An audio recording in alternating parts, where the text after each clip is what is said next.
Hello दोस्तों, नमस्कार। स्वागत है एक बार फिर से आप सभी के अपने प्रिय चैनल पर। दोस्तों, आपको बता दें जो अभी की सबसे बड़ी खबर आ रही है, जहां पर तहरीके तालिबान से त्रस्त पाकिस्तानी फौज ने क्या अफगानिस्तान में कर दी एयर स्ट्राइक। बड़ी खबर दोस्तों, बताएंगे क्या है इसकी सच्चाई और पाकिस्तानी विदेश मंत्रालय ने इसको लेकर क्या कहा है दोस्तों। और साथ ही साथ आपको बताएंगे जहां पर आखिर चीन और ताइवान की एक कैसी दुश्मनी। दोस्तों, आप भी जानकर रह जाएंगे हैरान। बताएंगे कैसे ताइवान ने अपनी सबसे शक्ति शक्तिशाली मिसाइल का मेन पार्ट को मरम्मत के लिए चीन भेज डाला। मचा बवाल। बड़ी खबर सबसे पहले आपको यहाँ बताएंगे दोस्तों। इसी बीच राष्ट्रपति व्लादिमीर पुतिन को लेकर बड़ी खबर बताएंगे। उनको कैंसर को लेकर बहुत बड़ा खुलासा किया है दोस्तों। यूक्रेन के जासूस ने बताएंगे क्या कहा है। और साथ ही 2023 के बजट में गरीबों के लिए केंद्र सरकार खुशियां लाने वाली है दोस्तों। बताएंगे कैसे, तो हर तरह की जानकारी बताने वाले हैं, तो आराम से बने का वीडियो का अंत तक। और अभी खबरों में आगे बढ़ने से पहले हमेशा की तरह अपने भारत देश, भारतीय प्रधानमंत्री नरेंद्र मोदी जी और भारतीय सेनाओं का जमकर और दिल से समर्थन करते हैं, तो इस वीडियो को भी कर दीजिए लाइक, चैनल को कर दीजिए सब्सक्राइब, बेल आइकन दबा दीजिए, साथ ही कमेंट बॉक्स में लिख दीजिएगा जय हिंद। जी हाँ दोस्तों, तो बात करते हैं पहली और बड़ी खबर की, जहां पर तहरीके तालिबान से त्रस्त पाकिस्तानी फौज ने क्या अफगानिस्तान में कर दी एयर स्ट्राइक।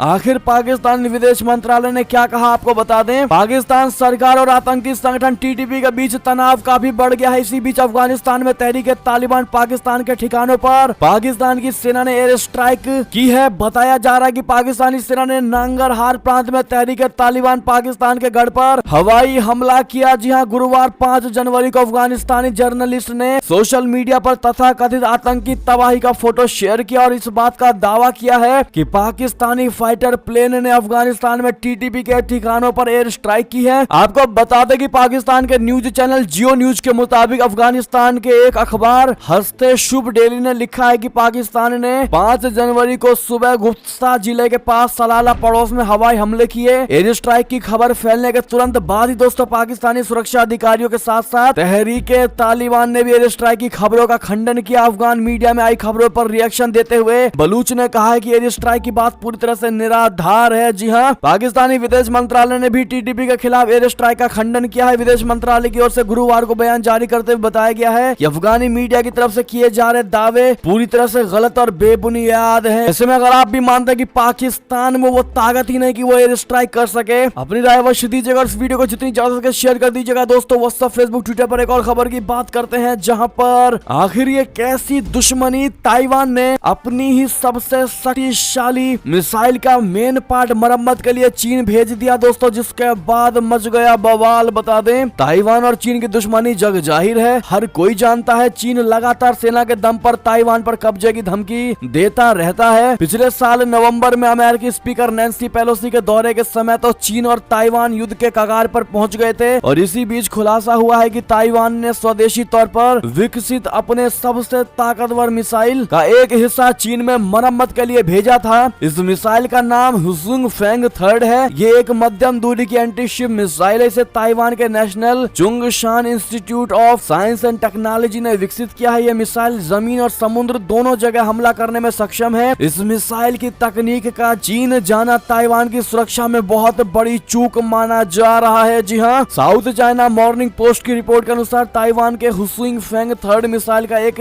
थियोडोलाइट, एक सटीक ऑप्टिकल उपकरण मरम्मत के लिए चीन के शेडोंग प्रांत भेजा गया था। बुधवार को national Chungshan institute of science and technology बोले तो NCSIST ने कहा है कि थियोडोलाइट को 2021 में स्विस कंपनी लीका से खरीदा गया था। जी हाँ दोस्तों, ऐसे में इसका खुलासा कैसे हुआ दोस्तों, ये सबसे बड़ा सवाल आपके मन में होगा। तो आपको बता दें कि मरम्मत किए गए थियोडोलाइट को चीन के शेडोंग के एक हवाई अड्डे से ताइवान भेजा गया था। और इस बात की जानकारी मिलते ही ताइवानी सुरक्षा एजेंसियों के कान खड़े हो गए। जब जांच की गई तो पता चला कि इस पार्ट की मरम्मत स्विट्जरलैंड में ना होकर चीन के शेडोंग में की गई है। और इस पार्ट को बनाने वाली स्वीडिश कंपनी लीका ने सफाई देते हुए कहा है कि एशिया में इस पार्ट के मेंटेनेंस का सेंटर किंगदाओ के पूर्वी तट शहर शेडोंग में है। इसीलिए इस पार्ट को मरम्मत के लिए चीन के शेडोंग शहर भेजा गया था। जी हाँ, शुरुआत में दोस्तों जैसे ही ये खबर आई पूरे विश्व में तहलका मच गया कि आखिर एक दूसरे के कट्टर दुश्मन चाइना और ताइवान, और अचानक से ताइवान की चीजें, वो भी सुरक्षा की चीजें, चीन में जाकर के सही होने के लिए देना, ये दोस्तों कुछ ज्यादा ही अटपटा और बड़ा ही भयावह लगने लगा दोस्तों। लेकिन जब पूरी बात समझ में आई तो दुनिया शांत होती दिखाई दी है दोस्तों। लेकिन फिर भी इसका आग शांत नहीं हुआ है। आप क्या कहना चाहेंगे दोस्तों, कमेंट में लिखकर अवश्य बताइएगा। देखते हैं हमारी भारत की जनता क्या कहती है इस मुद्दे पर। बात करें एक और खबर की, जहां अपनी ही बातों पर नहीं टिके पुतिन। सीज फायर के बाद भी यूक्रेन पर की बमबारी। जेलेंस्की ने कहा क्रिसमस सिर्फ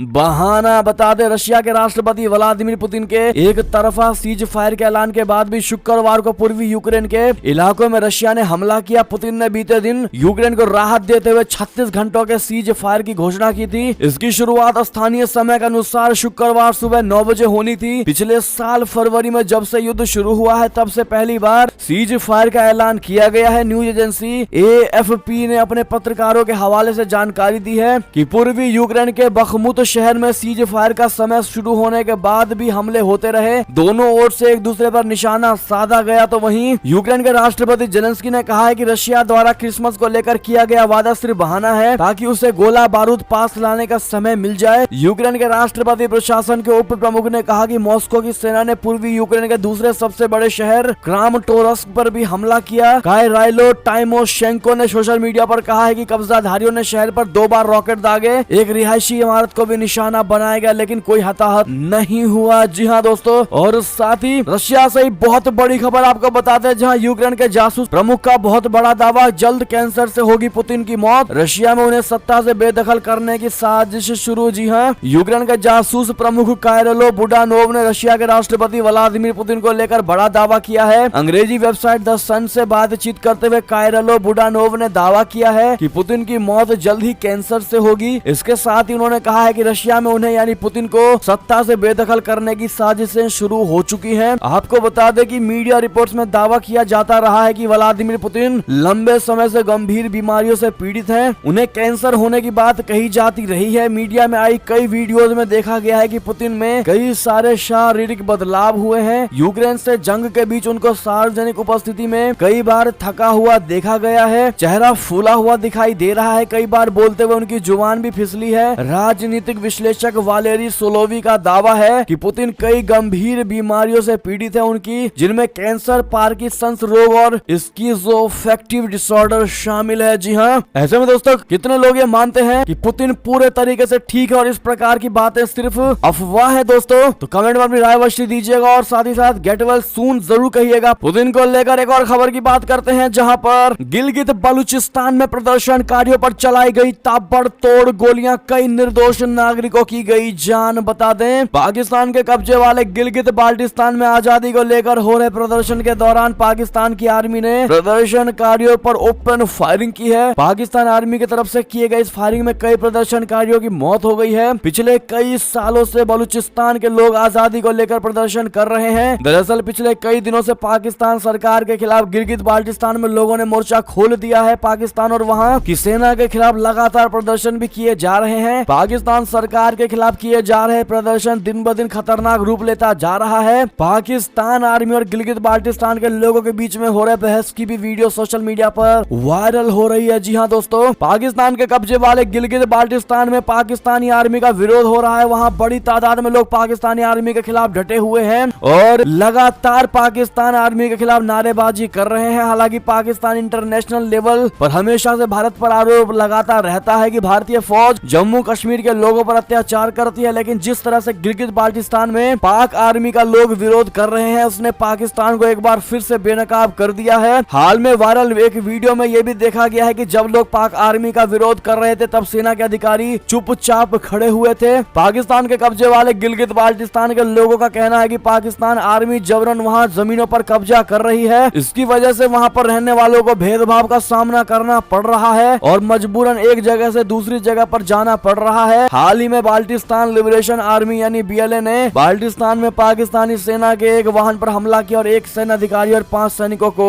मार गिराया। जी हाँ, अब ऐसे में अगर आप भी मानते हैं दोस्तों कि जिस प्रकार से पाकिस्तान ने जम्मू कश्मीर को लेकर के भ्रांतियां फैलाई थी कि भारत की सरकार जम्मू कश्मीर के लोगों पर अत्याचार कर रही है, दोस्तों झूठ फैलाया था और जिसके बाद UN के लोग दोस्तों भारत में आकर के जम्मू कश्मीर में जाकर के दोस्तों उन्होंने विजिट किया था। उनको पता चला था कि ऐसा कुछ भी नहीं है, वहाँ पर शांति है। अगर आप भी मानते हैं कि यही चीज होना चाहिए कि पाकिस्तानी कब्जे वाले इलाके खैबर पख्तूनख्वा में भी दोस्तों उस पूरी टीम को जाना चाहिए और देखना चाहिए कि पाकिस्तान ने उन लोगों पर कितना अत्याचार किया है, क्योंकि अभी वहाँ की जनता पाकिस्तान की सरकार पर भड़की लड़की हुई है दोस्तों, और एक एक लोग वहाँ के सच बोलने वाले होंगे अगर ऐसी टीम जाती है। तो अगर आप भी मानते हैं ये जाना चाहिए तो कमेंट में लिखिएगा जरूर दोस्तों, और वीडियो को लाइक करना तो बिल्कुल मत भूलिएगा अगर आप भी चाहते हैं कि पाकिस्तान बेनकाब हो। तो एक और खबर की बात करते हैं दोस्तों, जहां पर राजनाथ सिंह जी निकोबार द्वीप पहुंचे सैनिकों के साथ की बातचीत। बता दें केंद्रीय रक्षा मंत्री राजनाथ सिंह जी निकोबार द्वीप पहुंचे और सैनिकों के साथ बातचीत की। इससे पहले रक्षा मंत्री राजनाथ सिंह ने गुरुवार को अंडमान निकोबार द्वीप समूह में देश की एकमात्र एकीकृत सैन्य कमान के अभियान की तैयारियों की समीक्षा की थी। रक्षा मंत्री ने पोर्ट ब्लेयर में कमान के मुख्यालय की यात्रा के दौरान द्वीप समूह के सामरिक क्षेत्रों में बुनियादी ढांचे के विकास का भी जायजा लिया था। जी हाँ, रक्षा मंत्रालय के अनुसार रक्षा मंत्री राजनाथ सिंह ने भरोसा जताया है कि सशस्त्र बलों को का साहस और समर्पण देश के लिए एक सुनहरा भविष्य तय करेगा। उन्होंने सैनिकों को आश्वस्त किया है कि जिस तरह वे देश की सुरक्षा के लिए हमेशा तैयार तत्पर रहते हैं, उसी तरह सरकार भी उनके कल्याण के लिए हमेशा तैयार है। जी हाँ, उन्होंने कहा कि हमारी सशस्त्र सेना जल्द ही दुनिया की सबसे मजबूत सेनाओं में से एक होगी। ये हमारा दृष्टिकोण और साथ ही हमारा मिशन है। इससे पहले रक्षा मंत्री ने quad service guard of honour की समीक्षा की और 29 दिसंबर 1943 को नेताजी के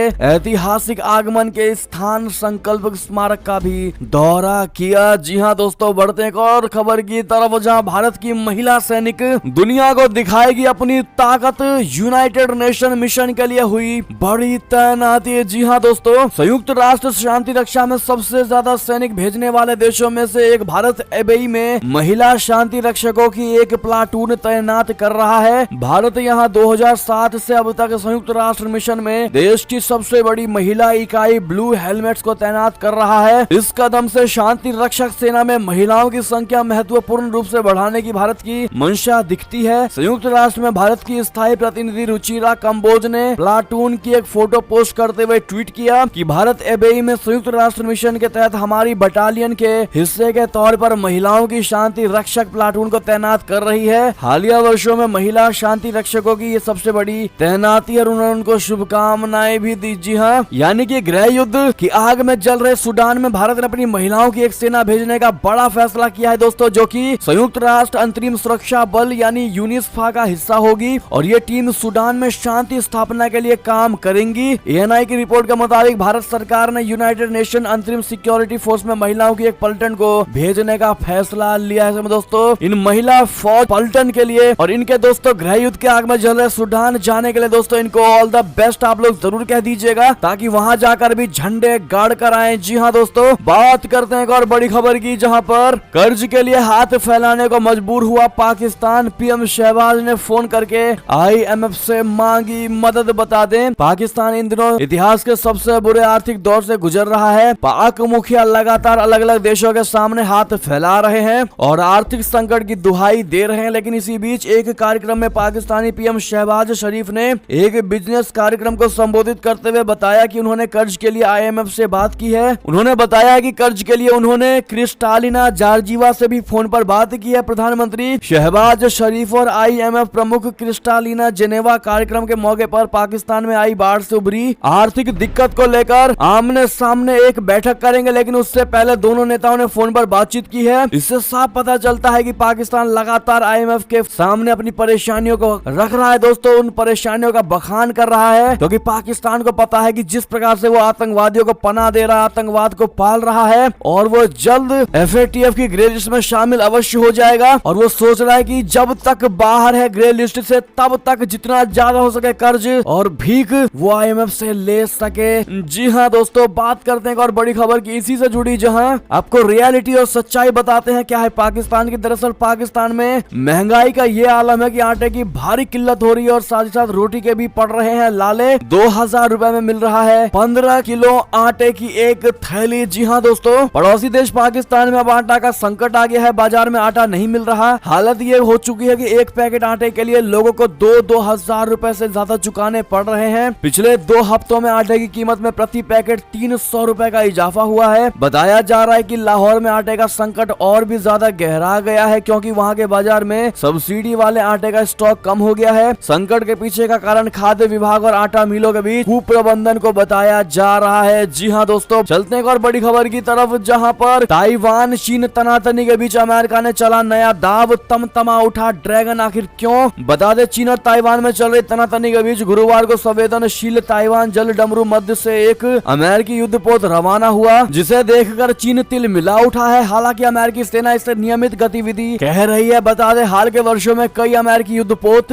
ब्रिटेन और कनाडा जैसे मित्र राष्ट्रों के युद्धपोत के साथ ताइवान जल डमरू मध्य से होकर गुजरे हैं। इससे चीन का गुस्सा और ज्यादा भड़क गया है। दोस्तों, चीन ताइवान पर अपना दावा करता रहा है और वहां की लोकतांत्रिक रूप से चुनी हुई सरकार को नकारता रहा है। अमेरिकी सेना ने एक बयान में कहा है कि आर्ले बर्ग क्लास की गाइडेड मिसाइल विध्वंसक युद्धपोत चुंग हुन ने गुरुवार को ताइवान स्ट्रेट से पार किया है। बयान में कहा गया है कि ताइवान जल डमरू मध्य के बीच से चुंग हुन का ट्रांजिट इस बात को रेखांकित करता है कि अमेरिका इंडो पैसिफिक क्षेत्र को एक खुले और स्वतंत्र क्षेत्र के रूप में मानने को प्रतिबद्ध है। उधर वॉशिंगटन में चीनी दूतावास के प्रवक्ता लियू पेंग्यू ने भी एक बयान जारी किया है। दोस्तों, उस बयान में चीन ने दृढ़ता से अमेरिका के इस कदम का विरोध किया और संयुक्त राज्य अमेरिका से आग्रह किया है कि ताइवान जल डमरू मध्य में शांति और स्थिरता को कम करने और इलाके में तनाव को बढ़ाना बंद कर दे। जी हाँ दोस्तों, साथ ही साथ एक और खबर की बात करें, जहां पर क्या है, चीन का ग्लोबल सिक्योरिटी इनिशिएटिव GSI इसमें नेपाल को शामिल करने के लिए बेताब क्यों है? जिनपिंग बता दें, भारत का पड़ोसी देश नेपाल इन दिनों चीन के निशाने पर है। चीनी सरकार किसी भी तरीके से नेपाल को अपनी गिरफ्त में करने की कोशिश कर रही है और यही कारण है कि चीन ने नेपाल के लिए बेल्ट एंड रोड इनिशिएटिव के तहत भारी मात्रा में निवेश का ऐलान किया है। हालांकि BRI को लेकर नेपाल के अड़ियल रुख को देखते हुए चीन ने सुरक्षा को लेकर नई चाल चली है। बीजिंग ने नेपाल से अपनी 2 रणनीतिक परियोजनाओं ग्लोबल डेवलपमेंट इनिशिएटिव और ग्लोबल सिक्योरिटी इनिशिएटिव को लागू करने के लिए समर्थन मांगा है। इसे लेकर नेपाल ने जवाब दिया है कि उनका देश किसी भी सुरक्षा गठबंधन में भाग नहीं ले सकता है और कहा है कि चीनी प्रस्ताव का अध्ययन किया जा रहा है। जी हाँ, चीन ने इन दोनों रणनीतिक परियोजनाओं में नेपाल को शामिल करने के लिए बीजिंग में नेपाली राजदूत विष्णु पुकर श्रेष्ठ के साथ बैठक भी की। इस बैठक में चीन की तरफ से चीनी विदेश मंत्रालय के एशियाई मामलों के विभाग के महानिदेशक लियू जिनसोंग शामिल हुए। बात करते हैं दोस्तों एक और बड़ी खबर की, जहां पर यूक्रेनी जिप्सम के खजाने पर पुतिन के प्राइवेट आर्मी की नजर, टेंशन में आया अमेरिका। बता दें, अमेरिका ने रूसी राष्ट्रपति व्लादिमीर पुतिन की प्राइवेट आर्मी वैगनर ग्रुप को लेकर बड़ा दावा किया है। वैगनर ग्रुप पुतिन के करीबी येवगेनी प्रिगोजिन की अपनी मिलिशिया है। इसमें दुनिया भर के कई देशों के लड़ाके शामिल हैं। पश्चिमी देशों का दावा है कि यूक्रेन युद्ध में वैगनर ग्रुप के लड़ाके युद्ध अपराधों में लिप्त हैं। इस बीच अमेरिकी राष्ट्रपति भवन व्हाइट हाउस के एक अधिकारी ने कहा है कि अमेरिका का विचार है कि पुतिन के सहयोगी येवगेनी प्रिगोजिन यूक्रेनी शहर बखमुत के पास नमक और जिप्सम के खदानों पर नियंत्रित हासिल करना चाहते हैं। उन्होंने कहा है कि इस बात के संकेत है कि बखमुत के पास जारी भीषण युद्ध रशिया और प्रिगोजिन के कब्जे वाले जुनून का खुलासा कर रहा है। जी हाँ, अमेरिका ने इससे पहले आरोप लगाया था कि रशिया के ये भाड़े के सैनिक यूक्रेन युद्ध में पुतिन की मदद के लिए मध्य अफ्रीकी गणराज्य माली, सूडान और अन्य जगहों पर प्राकृतिक संसाधनों का दोहन कर रहे हैं। एक और खबर की बात करते हैं दोस्तों, जहां पर TTP की विस्फोटक धमकी पर बोले बिलावल भुट्टो, कहा मैं मौत से नहीं डरता। पाकिस्तानी सेना ने बरपाया कहर। जी हाँ, पाकिस्तान और तहरीक तालिबान के बीच जंग तेज हो गई है। पाकिस्तानी खुफिया एजेंसी ISI के 2 अधिकारियों की हत्या के बाद अब पाकिस्तान की सेना ने भीषण हमला बोला है। सेना ने एक बयान जारी करके बताया है कि उसने TTP के एक कमांडर, 2 आत्मघाती बम हमलावरों समेत कम से कम 11 आतंकियों को मार गिराया है। तो वहीं अफगान मीडिया ने दावा किया है कि पाकिस्तानी सेना ने अफगानिस्तान के अंदर ड्रोन हमला किया है। और इस बीच TTP के जान से मारने की धमकी पर पाकिस्तान के विदेश मंत्री बिलावल भुट्टो ने कहा है कि वो मौत से नहीं डरते। पाकिस्तानी विदेश मंत्री ने TTP के धमकी पर कहा है कि ये लोग मौत से डरते होंगे, मैं मौत से नहीं डरता हूँ। TTP ने मेरे मुल्क को बदनाम किया और देश के बच्चों को मारा। हम इन दहशतगर्दों से मुकाबला करते रहते हैं। अफगानिस्तान की मीडिया के मुताबिक पाकिस्तान में राष्ट्रीय सुरक्षा कमेटी की बैठक में आतंकवादियों के खिलाफ जोरदार कार्रवाई के फैसले के बाद पाकिस्तानी सैनिकों ने TTP के खिलाफ जोरदार अभियान शुरू कर दिया है। बात करते हैं एक और बड़ी खबर की, जहां पर रशिया ने यूरोप को बंद किया तेल देना, लेकिन भारत के लिए उठाया ये कदम। जी हाँ, रशिया और यूक्रेन युद्ध के बीच भारत के साथ रूसी तेल का कारोबार लगातार नई ऊंचाइयों को छू रहा है। इस बीच खबर ये आ रही है कि रशिया आर्कटिक क्षेत्र से निकलने वाले कच्चे तेल की सप्लाई को छूट के साथ भारत और चीन को बेच रहा है। पहले ये तेल यूरोप के देशों को बेचा जा रहा था, लेकिन पिछले महीने से यूरोपीय देशों ने तेल खरीदना बंद कर दिया, जिसकी वजह से इसकी सप्लाई चेन दूसरे ग्राहकों की ओर मोड़ दी गई। दरअसल दिसंबर में यूरोपियन यूनियन G7 देशों के समूह और ऑस्ट्रेलिया ने रूसी तेल पर प्राइस कैप लगा दिया था। प्राइस प्राइस कैप लागू करते समय ये कहा गया था कि अगर रशिया इसे नहीं मानेगा तो उस पर कई और प्रतिबंध लगा दिए जाएंगे। रशिया ने कैप प्राइस को मानने से इनकार कर दिया। रशिया ने कहा कि जो देश उसके तेल पर प्राइस कैप लगाएंगे वो उसे तेल बेचना बंद कर देगा। इसके बाद आर्कटिक क्षेत्र से निकलने वाला जो कच्चा तेल यूरोप के देशों में भेजा जाता था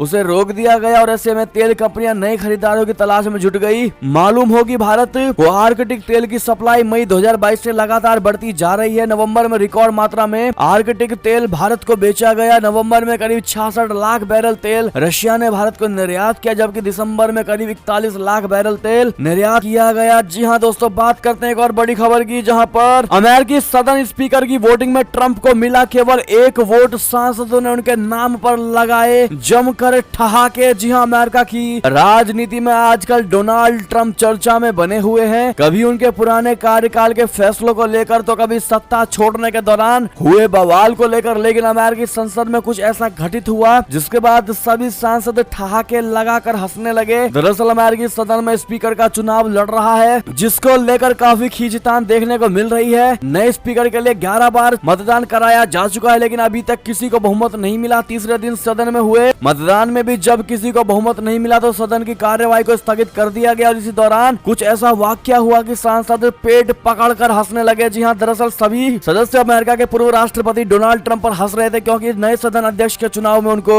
435 में से केवल 1 वोट मिला। संयुक्त राज्य अमेरिका की प्रतिनिधि सभा के काफी प्रयासों के बावजूद नया अध्यक्ष 5वें दिन और 11वें दौर के मतदान के बाद भी नहीं मिला। ट्रंप को एकमात्र वोट फ्लोरिडा के एक रिपब्लिकन मैट गेट्स ने दिया। जी हाँ दोस्तों, और 1 वोट मिलने पर सभी सांसद तेज पेट पकड़कर हंसने लगे दोस्तों, ठहाके लगाने लगे। बात करें एक और खबर की, जहां भारत से पंगा लेने पर पाकिस्तान क्रिकेट बोर्ड को करारा जवाब। एसीसी ने कर दी बोलती बंद। जी हां, एशियन क्रिकेट काउंसिल के अध्यक्ष जय शाह ने गुरुवार यानी 5 जनवरी को ही एशिया कप और अगले 2 साल यानी 2023-24 का शेड्यूल जारी किया। इस पर पाकिस्तान क्रिकेट बोर्ड यानी पीसीबी को काफी बुरा लगा था। पीसीबी के अध्यक्ष नजम सेठी ने जय शाह के ट्वीट पर ही रिप्लाई करते हुए ये बात जाहिर कर दी। नजम सेठी ने आरोप लगाया कि जय शाह ने बिना किसी सलाह या बातचीत के एक तरफा फैसला लेकर ये शेड्यूल जारी किया है। पाकिस्तान बोर्ड को सबसे ज्यादा बुरा इस बात का लगा है कि एशिया कप की मेजबानी उसी के पास है और उस टूर्नामेंट को लेकर भी पीसीबी से बात नहीं की गई। मगर अब एशियन काउंसिल ने नजम सेठी के इन आरोपों का करारा जवाब दिया। जवाब भी ऐसा कि शायद अब नजम सेठी कुछ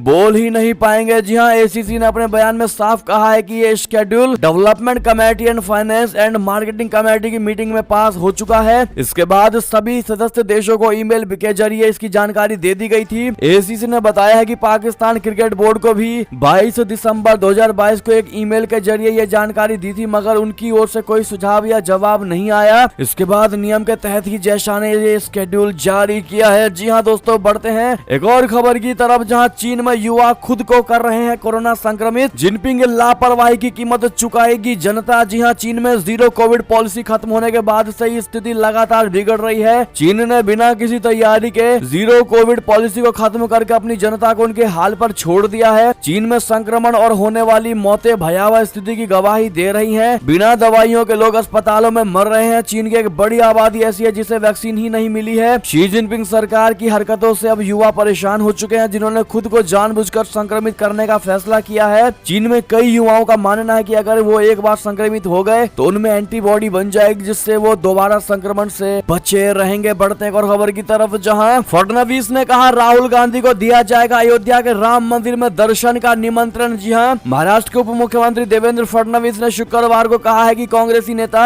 राहुल गांधी को अयोध्या में बन रहे भव्य राम मंदिर में दर्शन के लिए न्योता दिया जाएगा। भाजपा के वरिष्ठ नेता का यह बयान केंद्रीय गृह मंत्री अमित शाह जी द्वारा राहुल गांधी पर हमला करने और 1 जनवरी 2024 तक भव्य राम मंदिर बनकर तैयार होने का ऐलान करने के एक दिन बाद आया है। शाह के बयान से जुड़े सवाल के जवाब में फडणवीस ने भोपाल में मीडिया से कहा कि राहुल गांधी जी को राम मंदिर में दर्शन के लिए बुलाया जाएगा। उन्होंने कहा कि राम मंदिर का निर्माण तेजी से चल रहा है। आपको बता दें, केंद्रीय गृह मंत्री अमित शाह जी के बृहस्पतिवार को त्रिपुरा के सबरूम में एक रैली को संबोधित करते हुए कन्याकुमारी से कश्मीर तक 3500 किलोमीटर लंबी भारत जोड़ो यात्रा निकाल रहे कांग्रेसी नेता राहुल गांधी पर हमला बोलते हुए कहा था कि राहुल बाबा सबरूम से सुनिए, 1 जनवरी 2024 तक भव्य राम मंदिर बनकर तैयार हो जाएगा। फडणवीस यहाँ जल संरक्षण पर राज्यों के मंत्रियों के प्रथम अखिल भारतीय वार्षिक सम्मेलन में भाग लेने आए थे। जी हाँ दोस्तों, एक और खबर की बात करते हैं, जहाँ पर पर आ गई है एक और बड़ी खुशखबरी। 10 लाख तक की इनकम पर कटेगा सिर्फ इतना टैक्स। बदल गया टैक्स का स्लैब। दरअसल वित्त मंत्री निर्मला सीतारमण जी इस बार के बजट में नया टैक्स स्लैब जोड़ सकती हैं, जिससे 5 से 10 लाख तक की इनकम वाले लोगों को कम टैक्स देना होगा। वित्त मंत्री निर्मला सीतारमण इस बार मिडिल क्लास को बड़ा तोहफा देने की प्लानिंग कर रही हैं। सूत्रों से मिली जानकारी के मुताबिक 10 लाख रुपए की सालाना इनकम वालों को बड़ी छूट मिल सकती है, यानी 10 लाख रुपए तक की इनकम वालों को पहले की तुलना में कम टैक्स देना पड़ सकता है। जी हाँ दोस्तों,